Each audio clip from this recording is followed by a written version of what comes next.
많이 오르내리고 있습니다. 제가 국회의원으로서의 자격이 있는지 없는지에 대해서 동료 의원들이, 그것도 지금까지 수많은 부정과 부패와 비리를 일삼았던 새누리당 의원들이 자격을 심사하겠다고 합니다. 국회에서 의원의 자격을 심사하는 일이, 자격 발의안이 상정된 것이 무려 41년 만에 벌어진 일입니다.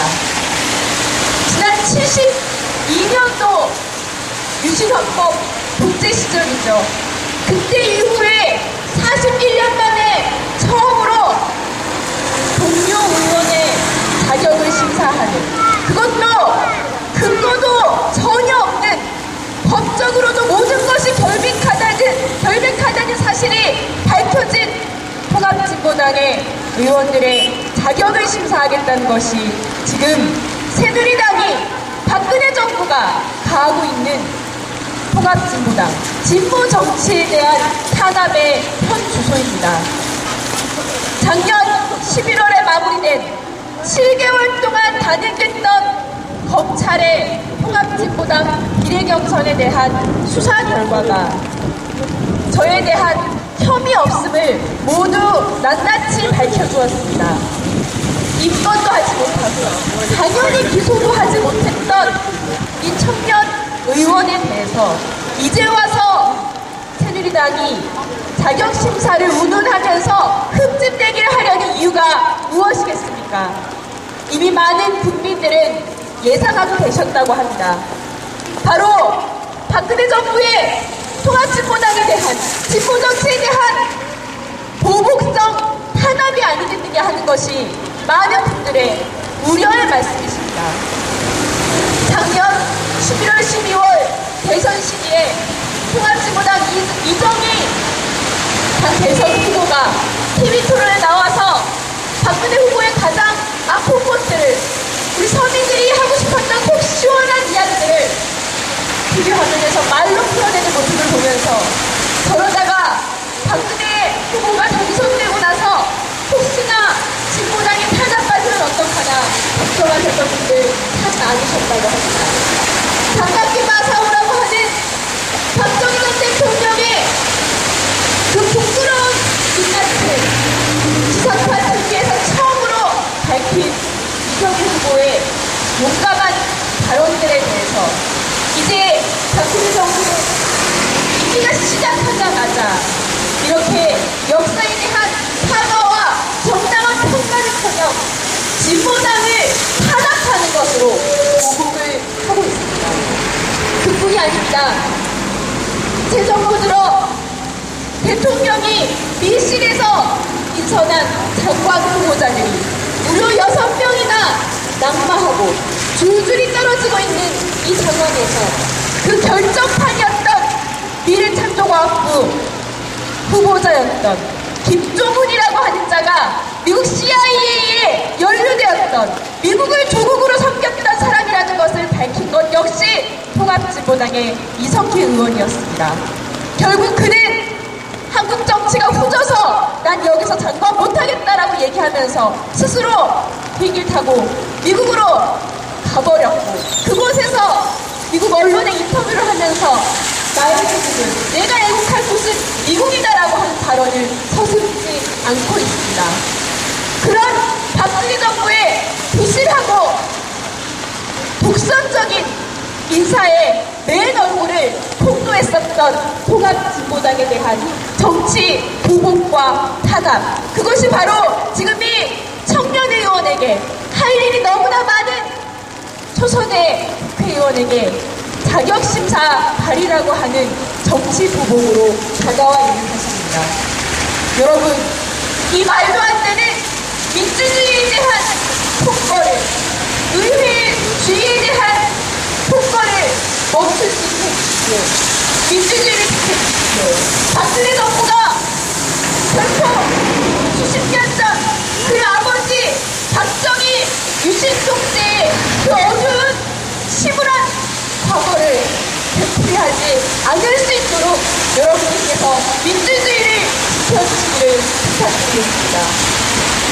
그리고 한 가지만 더 말씀드리겠습니다.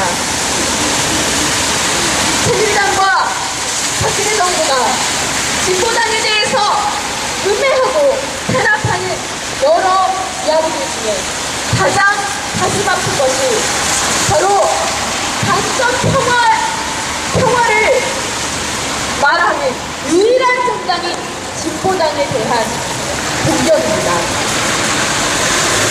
지금 한반도 상공에는 무려 2조 원이 넘는 미국의 폭격기가 날아다니고 있고 한 달 넘게 지속되고 있는 한미연합 전쟁훈련으로 이미 오늘 내일 언제 전쟁이 일어나도 이상하지 않을 것 같다는 것이 외신과 수많은 전문가들의 발언입니다. 그럼에도 불구하고 새 정부는 어떠한 국민들의 불안을 덜 수 있는 평화 위협을 덜 수 있는 어떠한 뾰족한 대책도 내놓지 못하고 있고 대화로 해결하라고 하는 진보당의 입을 막기에만 급급해 있습니다. 이 전쟁 위기가 고조되어 있는 상황 속에서 전쟁이 일어날지 모르니 너무나 무섭다고 국민들이 걱정하고 있으니 훈련을 멈추라고 이야기하는 것, 그것이 진보정당의 당연한 소명이 아니겠습니까? 그것이 바로 평화를 사랑하고 전쟁을 반대해왔던 통합진보당의 사명입니다. 그런 진보당의 목소리에 새누리당, 민주당 할 것 없이 모두가 다 함께 나서서 국회부터가 전쟁을 막아내고 평화협정을 체결하는데 앞장서야 하는 건 너무나 당연한 일입니다. 그런데 이런 통합진보당에 대해서 전쟁훈련을 멈추라는 이야기는 평화협정을 맺자는 이야기는 북한의 생각에 동조하는 건 아니냐라고 하면서 말을 듣지 않는 은행 공작을 펼치고 있습니다. 평화를 말하는 수많은 국민들, 아니 우리 모든 국민들의 생각과 달리 계속해서 불안을 고조시키면서 어떠한 대책도 내놓고 있지 못하는 무능한 박근혜 정부와 새누리당에게 온 국민이 함께 촉구해야 하겠습니다. 이미 수년 전 북한을 방문해서 북의 지도자를 만나고 왔었던 박근혜 대통령이 직접 나서서 북과 대화를 통해서 이 전쟁 위기를 풀어나가시길 바랍니다. 그것만이 그동안 진보당이 외롭게 외쳤던 전쟁을 반대하고 평화를 실현하자는 온 국민의 염원을 지금 당장 현실화시킬 수 있는 유일한 방법일 것입니다. 평화와 전쟁을 막고자 하는 우리 진보당의 정의로운 발걸음을 탄압으로 가로막고 있는 새누리당과 박근혜 정부, 이 정권이 지난 수십 년 전 우리 국민들이 독재의 서슬퍼른 역사 속에 내몰았던 박정희 유신시대의 그런 과오를 되풀이하지 않도록 국민 여러분들께서, 노원 주민 여러분들께서 함께 지켜봐 주시고 진보당을 지켜주실 것이라고 믿습니다. 통합진보당의 청년 국회의원이 평화를 사랑하는 민주주의를